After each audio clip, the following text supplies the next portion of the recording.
Okay, you guys, what is up? The King of Lightning is here today to do One Piece episode 610 review. That is 610 of One Piece. That's right. Now, this week's episode of One Piece. Okay, honestly, here's the best part.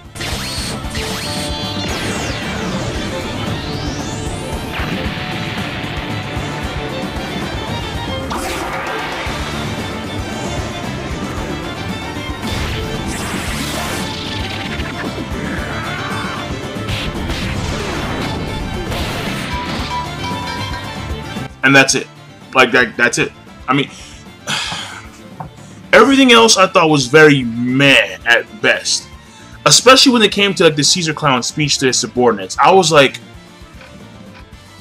ugh, because first of all, how many times have we seen, see, there was a flashback about what exactly happened about Caesar Clown, and he's talking smack to the other scientists. And then he's experimenting on, like, the secret drug in, like, the back corner. The other guy's like, what are you doing? What are you doing? It's like, stop doing that.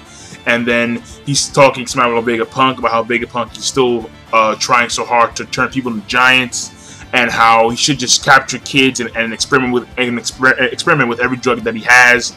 And of course, the other scientists they're not in favor of that whatsoever.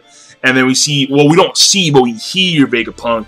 And he's talking about Caesar Clown, like, you can't, like your experiments are too radical, they're too, not radical, but they're too dangerous. And we cannot allow you to continue what you're doing. And so the Marines, they come in there. Caesar Clown's like, no, fuck that shit. And you would think that they would restrain him better. I mean, granted, they did have the Kaioseki cuffs, but you would think that they would restrain him better. And he breaks out of their hold, and then presses on the red button, and then the explosion. Now, the explosion itself, how many times have we seen this thing in flashback? It's like almost like Naruto status flashback now, where it just seems to be so repetitive in this one arc, where we've seen the explosion of the main laboratory in Punk Hazard, like time and time and time and time and time and time and time again. It's like, bro, we've seen this a lot. Like, we see the grassy knolls and the mountains and fucking explosion, and then it's like a wasteland. It's like a weird magma eruption. It's like, I get it. We've seen it like probably 10 times by now. So hopefully we don't see it anymore, but I highly doubt that, because I know it's like one of the major themes that kickstarts this whole entire arc, but it's just that it's again, it's very repetitive. That flashback. And then we see Monet, and the key part here is that now it's like Zoro, Nami, and Robin are there, and Chopper are there, and they're gonna try and deal with Monet alongside with Moncha. The other kids still want the candy, but then we have Usopp, we have Brook, and we have Kinemon, and apparently they're going like a side mission to fight some Kaioseki handcuffs.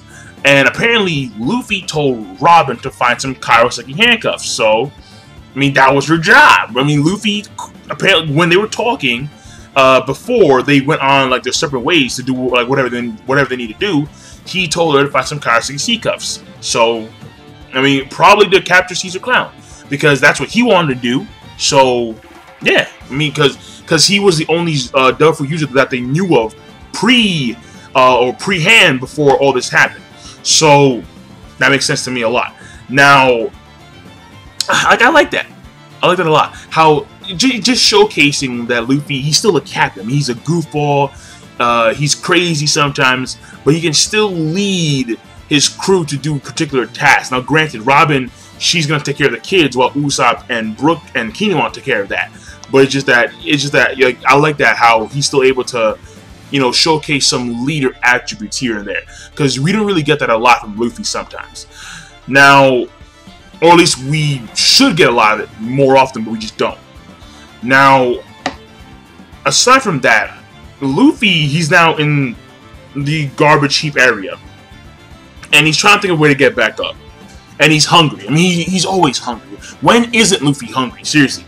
The only time he's hungry is when he's full. And even then, it's for like a few minutes. And after he's right back to being hungry. But the thing about it is that there's this little dragon, a pink dragon, that actually talks to him. And it's like, who are you? And Luffy's like, what the hell, like, did you just talk? He's like, yeah, well, who are you? And it's very obvious that you could tell from the manner of speech, and you could tell from what we knew beforehand, that this pink dragon is Kinemon's son, Momosuke. And I mean, that's very obvious. And oh, by the way, I forgot to mention, look down in the description box below for the link to the episode itself and the preview for next episode of One Piece. Now, the thing about it is that obviously it's a tribute to Shenron, obviously, because it's the same caliber of dragon, like a sky dragon, I guess. Or, well, no, Shenron wasn't really a sky dragon.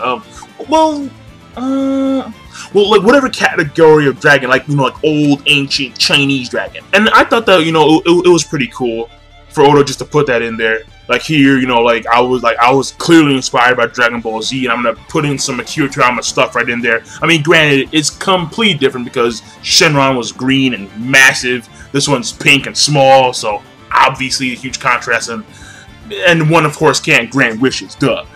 But we're gonna find out how exactly he went about transforming into this dragon. And you can tell by the preview what obviously happens, but I won't mention it in the actual review itself.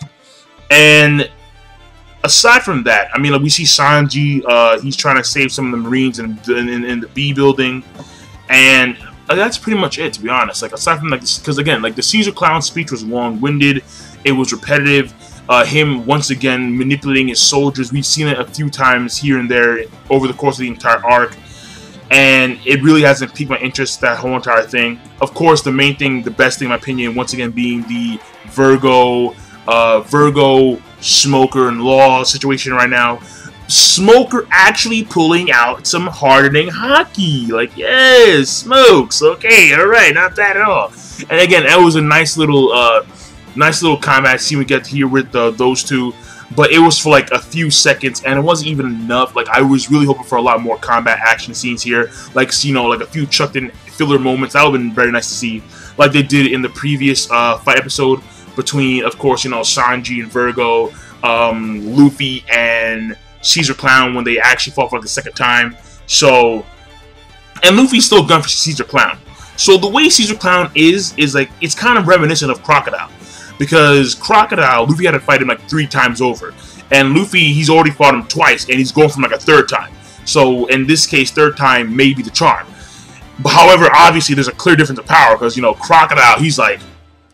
And Caesar Clown's like... It's just that Luffy didn't take Caesar Clown serious the 1st time. The 2nd time, Monet intervened. The 3rd time, we'll see what happens. So, that being said, the episode rating overall. The animation, it was okay. It was One Piece okay, meaning like really subpar. The story progression is sort of, actually no, it's not there. I realized that it's not there at all. I mean, like, it's there like a little bit, but it's not a lot, because really it was Caesar Clown talking, and now we know the plan. Whereas the plan is just to basically block the take the B building, block the gates from C and D, and then have everyone meet in the R section, and then flood in the R room with gas. The R building, the 1st floor. And that's pretty much it right there. And after that, it's... Yeah, so... I mean, yeah, and then meeting the dragon, that's pretty much it. But when it came to story progression overall, it's not really like a monumental leap forward. And the pacing... One Piece pacing as usual, slow as all hell. So the episode rating overall, I mean, I'm probably gonna give it like a subpar plus, somewhere around there. It's not really, yeah, it wasn't to my liking at all. Again, like that one miniature like scene that they showed of the combat between Vergo and Smoker, that to me was the best part of the entire episode by far, by leaps and bounds. The rest of it, slow, long-winded, dragged out, so it could have been a lot better. Subpar. So I'm done, King Lightning. Be sure, of course, rate, comment, and subscribe as always. Peace. Have a nice day.